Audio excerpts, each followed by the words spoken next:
Inquirer in turn contacted Michael Cohen, who then paid her $130,000 just 2 weeks before the 2016 election. The DA's office from District Attorney Alvin Bragg's team have outlined here over the course of 45 minutes in opening statements that they intend to show that there is a conspiracy, that Donald Trump directed the payment in 2016, weeks before the election, to Stormy Daniels, and that he would then in turn in 2017 reimburse Michael Cohen for those payments. The what did Donald Trump know and didn't know is at the heart of this case, because back in 2018, when this case became public, he initially denied that he was aware of the Stormy Daniels payment of $130,000. But what you heard from his defense team when they took the opportunity to put forward their opening statements over 35 minutes, his defense lawyer outlined that Donald Trump was more or less a sympathetic figure in this, that he did not commit any crime,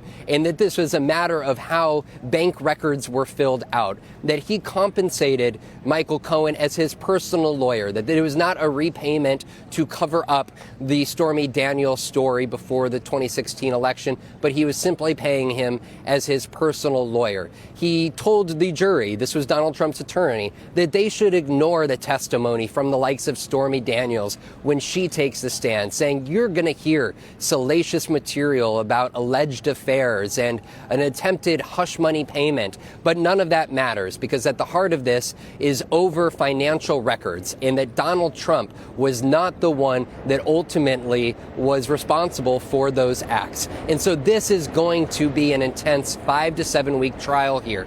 Tomorrow, they will return to court for several hours before we look at other witnesses, including Stormy Daniels and, of course, Michael Cohen, who the defense team for Donald Trump already was questioning the credibility of, saying that Michael Cohen's true intent here is just to get Donald Trump and get him into jail. After those two, as being the former lawyer, former fixer, the two of them parted ways as all of this came to light in 2018. For Donald Trump and his part inside of that courtroom, for long periods of time, he kept his eyes shut. But at other moments, he was looking at his defense lawyer, Todd Blanche, as he began to make his case to the jury. And he also turned around and looked at the gallery, looked at those who were in the room. He attempted to make eye contact with David Pecker, that National Enquirer publisher who was a one-time friend of his. This for him is going to be a long haul here, but one that could ultimately lead to him and his legal fate either being found guilty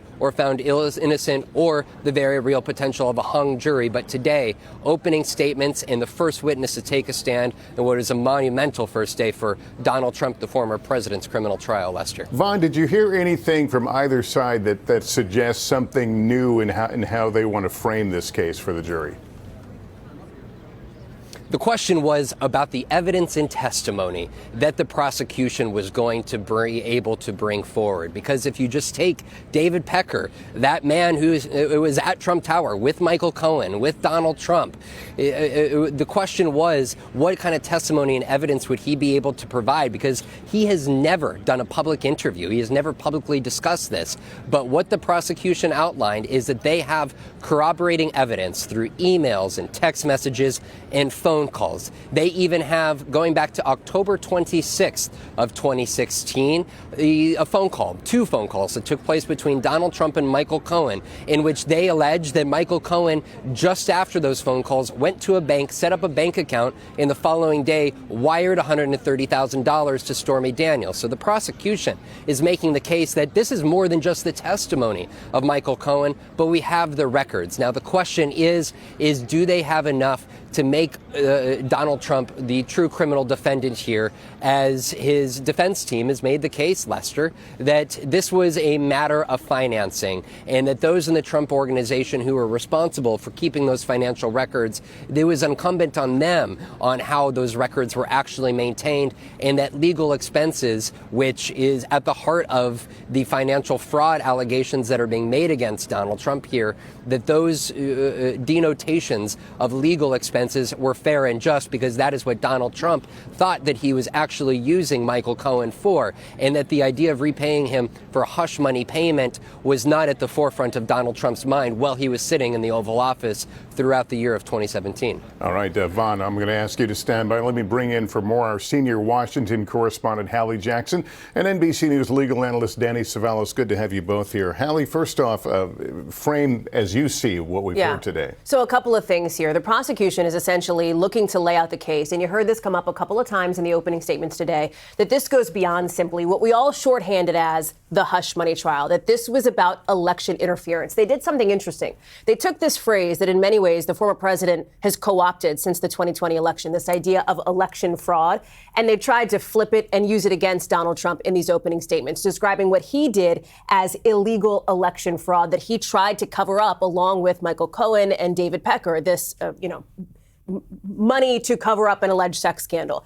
What the defense did was try to take that back. And you heard this very interesting line from Todd Blanche, the lead attorney there for the former president, who said, spoiler alert, there's nothing wrong with trying to influence an election. It's called democracy. Kind of an extraordinary line to hear from the former president's team. And so the defense came back. Blanche said that, but also tried to make Donald Trump seem super relatable. And that was striking at several moments for the defense's opening statements, talking about how, sure, he's the former president, but hey, he's just like us. He's a father. He's a husband. You know, we're all New Yorkers here. We all get it. Trying to establish that personal relationship with the jury in hopes that that could serve the defense team over the course of the next 6 weeks there. What I'm going to be watching for, you asked about what could be new here, and you heard Vaughn allude to some of this. The prosecution has receipts. They're alluding to a tape with the former president's voice on it. They're alluding to a photograph, for example, from the Oval Office in 2017 of Donald Trump with Michael Cohen. They are going to try to prove that whatever you think of the credibility of these witnesses they're expected to call, Michael Cohen, Stormy Daniels, that the paper documents, right, the evidence, the paper trail proves their case. So, Danny, they're going to say, the defense is going to say there's no crime here. They're going to do more than that. I mean, they actually opened with he's innocent, which is an interesting choice of words because innocence is not determined at a criminal trial. It's guilty or not guilty. But sometimes, if you feel that your case is particularly strong, you may try to essentially argue innocence to the jury. My client is so not guilty that he's innocent. And they essentially opened with that.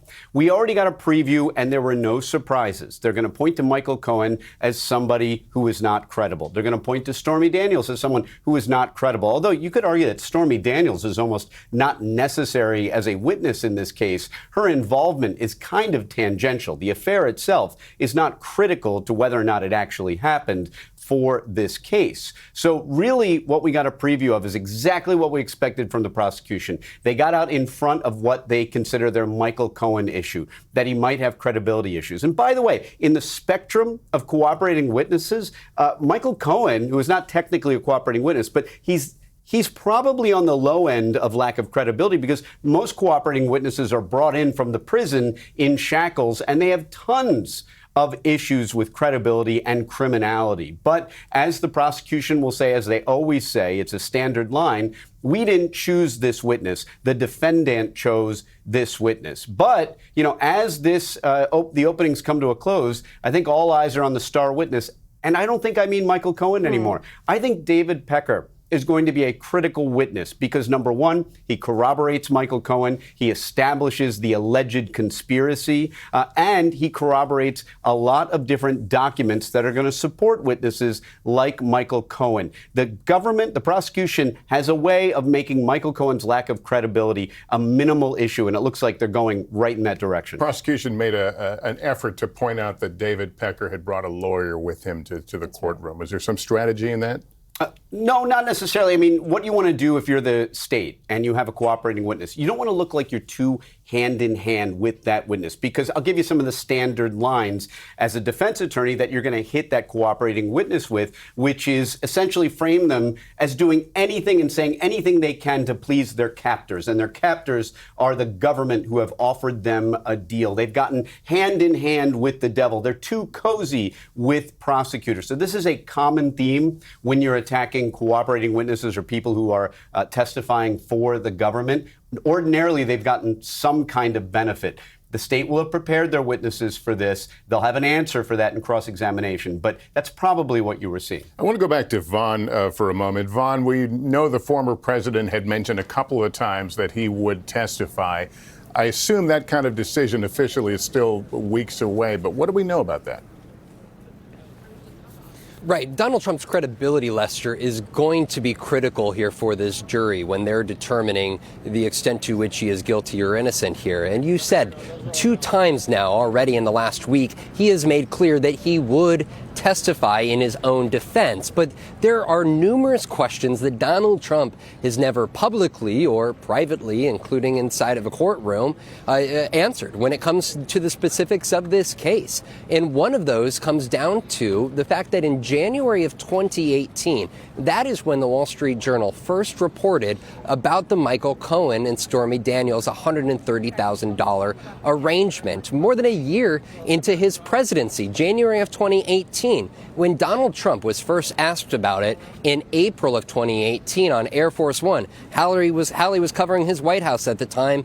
Donald Trump was asked specifically, did you know about the $130,000 payment to Stormy Daniels? Donald Trump replied, no. He then went on to say, quote, you'll have to ask Michael Cohen. Michael is my attorney. You'll have to ask Michael. And so Donald Trump will have to weigh, knowing that he will get these questions, and depending on what the prosecution has in terms of evidence and testimony from the likes of David Pecker, that they are going to be able to replay those very comments from Donald Trump in 2018 and put them side by side to comments that he made in 2016. One other note on his credibility, there was a major decision earlier this morning as well by the judge. Judge Merchan made the determination that the prosecution will be able to introduce to the jury previous trial determinations against Donald Trump.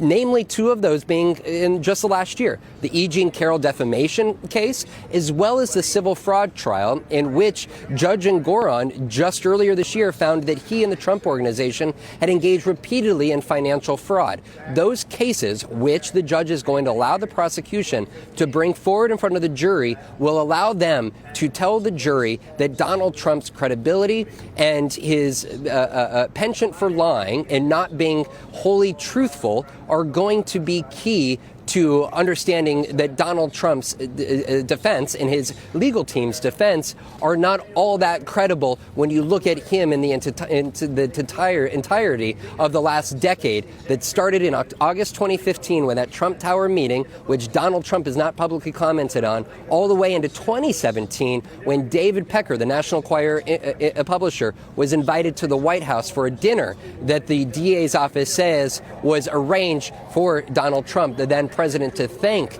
David Pecker for his efforts to squash those salacious stories from Karen McDougal with Stormy Daniels. All right, Vanna, we were seeing former President Trump. There he is outside the courthouse, or outside the courtroom. He's preparing to leave, as he often does. He addresses the cameras gathered there. Danny, let me bring you back into the conversation. There is another matter that the former president faces. That's the question of the gag order and whether he has recently violated that. That's going to come back up tomorrow, correct? Yes, and last week I suspect that Justice Merchan set it for more than a week out because of a couple different reasons. Number one, he had hundreds, if not thousands, of potential jurors to get through, and he wanted to get the party started. When you think about it, back then, Monday morning last week was mired in arguments and motions, and I suspect that Justice wanted to just push it off to next week so they could get through jury selection. And then also there was always the possibility that by that next week, by tomorrow, there would be more violations of the gag order, and they could probably just be consolidated. But at the time, it was approximately 7 claimed violations. That hearing will go on tomorrow. And here's what I suspect. Look for the people, the prosecutors, to ask for minimal penalties at the outset. A lot of folks say $1,000, what does that matter to Donald Trump? Well, these violations and the punishments are incremental. So really what they're doing is setting a floor. Sure, start them out with $1,000, $5,000, it doesn't matter. But this spectrum, this path, starts from admonitions, it goes to fines, and eventually at the end of the road is incarceration for somebody who violates or is held in contempt by the court. Now that would be a monumental decision and a difficult decision by the judge. But I think the state is showing that they want to move in increments, but that they will continue to move if there are violations of the gag order. Hallie, how is this affecting the race for president? The former president likes to mention that he would otherwise be out campaigning right now. Yeah, that's right. Where does this leave him? Well, we're seeing some of the rubber meet the road on that front. Listen, court's not in session on Wednesdays. He could, if he so chooses, do campaign events on those days. And then, of course, he has the weekends. But look at what happened just this past weekend. He was supposed to have a campaign rally. It was essentially a washout. It was rained out, had to be canceled because of weather, which is an indication sometimes things just pop up, right? It's not always in your control when you're a presidential candidate. I think that to get real insight on how this case will affect him in the general election, because remember, in the primary, all of his legal issues were a boon to him. It rallied his Republican base around him and helped him get that presumptive GOP nomination all but locked up here. Question is, of course, what happens in a general election? We may not know for a bit yet, but we can look at some of these new numbers out from our NBC News polling, showing that about 50% of people, and this is polling out within just the last 24 hours, believe that the former president is being treated fairly by the same standard of law as you or me or anybody else, if you will. Now, 43% disagree. They believe that Donald Trump is being treated unfairly, seeming to echo what he has been saying all along, that he is in many ways the victim of political persecution as he sees it. And Lester, this brings us back to the conversation you were just having with Danny about that gag order. The former president sees that through the lens through which he sees so many of his legal problems as an issue of unfairness against him. And he has said this on Truth Social, elsewhere. He said, well, wait a second, this isn't fair. They can talk about me, but I can't talk about them. He has railed against that again and again. Keep in mind, it's a partial gag order. He does still have the ability to speak against, for example, the judge or to make comments in a campaign rally setting related to that. But the political implications here, I think, are going to be really told once we do get a verdict, which should be about 6 weeks if it is not a hung jury, and then we get some polling in the field after that. All right. Vaughn, we saw former President Trump addressing the cameras a moment ago. Any idea what he said? Yeah, he's still addressing the cameras in real time, and he, I should note, over the last week through jury selection, would often give about 5-15 seconds of quick remarks or comments to the press. But this is his most prolonged commentary we have seen yet. And large amount of it has so far been focused on Michael Cohen, of course, who was his longtime personal lawyer, and he is undercutting Michael Cohen's reputation. We should note that, in fact, it was campaign finance violations that were part of what led to a guilty plea from Michael Cohen back in 2018 while Donald Trump was serving as president. And it was a longstanding policy, DOJ policy, to not prosecute a sitting president of the United States. But that is when Michael Cohen, for the acts that have been alleged as part of the actual hush money payment scheme, led to Michael Cohen serving prison time. And Michael Cohen has been very public and vocal in the years since about his frustrations as to why prosecutors did not, after Donald Trump left the White House, go after Donald Trump for the alleged crimes. And now what you are hearing is Michael Cohen, with the expectation that he is going to be a witness, you're hearing Donald Trump call into question his credibility, and somebody who only has the intent of undercutting him now through this process. Lester. All right, Vaughn, thanks very much. So the opening statements are done. The first witness on the stand today. That concludes this NBC News Special Report. Much more on our streaming network, NBC News Now and NBCNews.com. I'm Lester Holt in New York. Good day.